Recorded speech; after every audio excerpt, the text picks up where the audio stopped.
कभी सोचा है कि जब लिखने पढ़ने का कोई जरिया नहीं था, तब हमारे पूर्वज मतलब लाखों साल पहले के इंसान कैसे रहते होंगे? आज हम उन्हीं की कहानी की पड़ताल करने वाले हैं। एक ऐसी कहानी जो किताबों में नहीं बल्कि पत्थरों में लिखी है। तो सवाल ये उठता है कि हम उन लोगों के बारे में जानते कैसे हैं जिन्होंने अपने पीछे कोई लिखी हुई बात ही नहीं छोड़ी। यहीं से असली जासूसी का काम शुरू होता है। हमें लाखों साल पीछे जाकर छोटे छोटे सुरागों को जोड़ना पड़ता है। चलिए इस दिलचस्प पड़ताल को शुरू करते हैं। हमारी ये पड़ताल हमें ले जाती है एक लाखों साल पुराने रहस्य में। देखिए, इंसानी जिंदगी का विकास लाखों सालों में हुआ है और शुरुआती दौर में इंसान शिकारी और संग्राहक हुआ करते थे। मतलब वो शिकार करके और पेड़ पौधों से फल फूल इकट्ठा करके अपना गुजारा करते थे। तो हमारा सबसे पहला और सबसे ज़रूरी सुराग क्या है? वो हैं उनके औजार। पुरातत्वविदों यानी आर्कियोलॉजिस्ट्स को जो पत्थर के औजार मिले हैं वो सिर्फ चीज़ें नहीं हैं, वो उनके जीने के तरीके की पूरी कहानी बयान करते हैं। इस पूरे दौर को पाषाण युग यानी कि स्टोन एज कहा जाता है। जैसा कि नाम से ही पता चलता है, ये वो समय था जब ज़्यादातर औजार पत्थर से ही बनते थे। इसे 3 हिस्सों में बांटा गया है, लेकिन आज हमारी कहानी का जो मेन फोकस है वो है पुरा पाषाण काल पर, यानी ओल्ड स्टोन एज। तो चलिए सबसे पहले और सबसे बड़े सबूत को जरा गौर से देखते हैं, यानी पत्थर के इन औजारों को। ये सिर्फ पत्थर के टुकड़े भर नहीं है, ये उस जमाने के इंसानों की सोच और उनके हुनर को दिखाते हैं। आइए देखते हैं कि वो इन्हें बनाते कैसे थे। औजार बनाने के 2 खास तरीके थे। पहला था पत्थर पर पत्थर। इसमें एक पत्थर को हथौड़े की तरह इस्तेमाल करके दूसरे पत्थर को तराशा जाता था।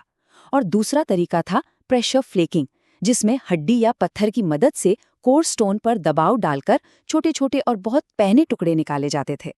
अच्छा, तो ये औजार बनते कहाँ थे? आर्कियोलॉजिस्ट ने ऐसी जगहों को फैक्ट्री साइट्स का नाम दिया है जहां अच्छी क्वालिटी के पत्थर मिलते थे और लोग औजार बनाने का काम करते थे। और हाँ, कभी-कभी लोग इन्हीं जगहों पे लंबे समय तक रहते भी थे, जिन्हें हम हैबिटेशन कम फैक्ट्री साइट्स कहते हैं। अब इन सभी सुरागों को जोड़कर उनके जीने के तरीके की एक तस्वीर उभरने लगती है। लेकिन एक बड़ा सवाल ये है कि वो एक जगह टिक कर क्यों नहीं रहते थे? वो हमेशा एक जगह से दूसरी जगह क्यों घूमते रहते थे? उनका जिंदा रहना ही इसी घूमने पर टिका था। तो वो घुमंतु क्यों थे? सोचिए, अगर वो एक ही जगह रुक जाते तो वहां खाने पीने का सामान जैसे पेड़ पौधे और जानवर सब खत्म हो जाते। उन्हें अलग अलग मौसम में उगने वाले फलों के लिए जगह बदलनी पड़ती थी। पानी की तलाश भी उन्हें घुमाती रहती थी। और सबसे बड़ी बात, वो जंगली जानवरों का शिकार करते थे, तो जाहिर है जानवरों के झुंड के पीछे पीछे उन्हें भी चलना पड़ता था। और कमाल की बात यह है कि वो हर चीज का इस्तेमाल करना जानते थे।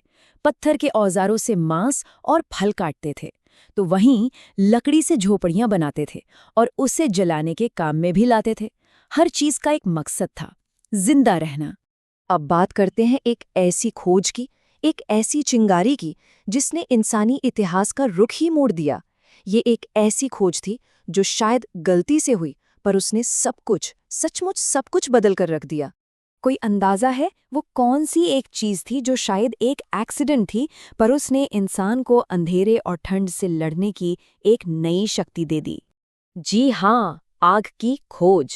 ये शायद 2 पत्थरों के टकराने से निकली एक मामूली चिंगारी ही थी, लेकिन इसी एक चिंगारी ने इंसान के आने वाले भविष्य को हमेशा के लिए रोशन कर दिया। आग ने सच में सब कुछ बदल दिया। सोचिए, इसने उनकी जिंदगी को कैसे बेहतर बनाया होगा। इसने सर्दियों में गर्मी दी, अंधेरी गुफाओं और रातों में रोशनी दी, खतरनाक जंगली जानवरों को दूर भगाया और शायद सबसे बड़ा बदलाव, इससे खाना पकाना मुमकिन हुआ, जिससे खाना ज्यादा सुरक्षित और पचाने में आसान हो गया। अभी तक तो हम दुनिया भर के शुरुआती इंसानों की बात कर रहे थे, पर अब चलिए अपनी जासूसी का फोकस भारत पर लाते हैं। हमारे जासूसों यानी पुरातत्वविदों को भारत में कहां-कहां इस दौर के बड़े सबूत मिले हैं? भारत में खास तौर पर जो दक्कन का पठार है, वो पूरा पाषाण यानी ओल्ड स्टोन एज की साइट्स का एक हॉटस्पॉट था। और ऐसा क्यों? क्योंकि वहाँ गोदावरी, कृष्णा और ताप्ती जैसी बड़ी नदियां थीं, जो पानी और जीवन का एक बड़ा स्रोत थी। और दक्कन में भी कुछ खास जगहें हैं जहां से हमें सबसे ज्यादा सबूत मिले हैं। जैसे महाराष्ट्र में चिरकी नेवासा, आंध्र प्रदेश में कुर्नूल और कर्नाटक में हुंसगी।